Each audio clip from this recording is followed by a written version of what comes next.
Hi welcome back to universe.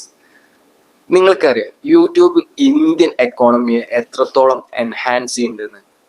അതറിയണമെങ്കിൽ അവർ last 3 കൊല്ലമായിട്ട് Indian ആർട്ടിസ്റ്റിനും ഇന്ത്യൻ കോണ്ടന്റ് ക്രിയേറ്റേഴ്സിനും മീഡിയ കമ്പനീസിനും കൊടുക്കുന്ന എമൗണ്ട് നോക്കിയാൽ മതി.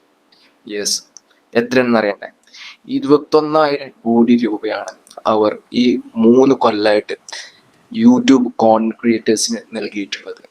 യെസ്, കഴിഞ്ഞ വർഷം നോക്കുകയാണെങ്കിൽ 100 മില്യൺ ഇന്ത്യൻ യൂട്യൂബ് ചാനൽസുകളാണ് കോണ്ടന്റ് അപ്ലോഡ് ചെയ്തിട്ടുള്ളത്.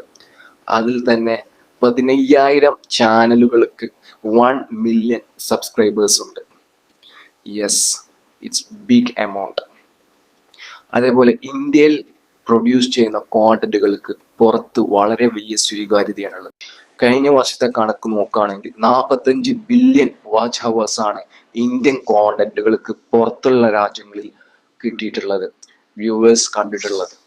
Yes, and happiest thing is YouTube ഇന്ത്യയിൽ 850 കോടി രൂപയുടെ ഇൻവെസ്റ്റ്മെന്റ് നടത്തുന്നുണ്ട് അടുത്ത 2 വർഷങ്ങളിലായിട്ട്.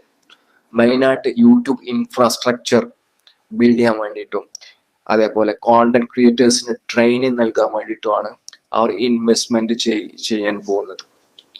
ആൻഡ് ഫോർ മീ ഓ നമ്മളെ ഓർഡിനറി പീപ്പിൾസിന് this is a good business opportunity.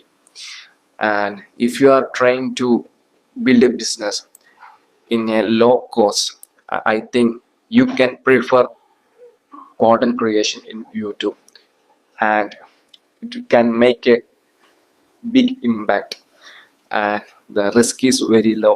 This is the best thing that you can do as a business. Yes, thank you very much. നിങ്ങൾക്ക് ഈ കോണ്ടന്റുകൾ ഇഷ്ടപ്പെടുന്നുണ്ടെങ്കിൽ എൻ്റെ channel please follow and please support me. Thank you very much.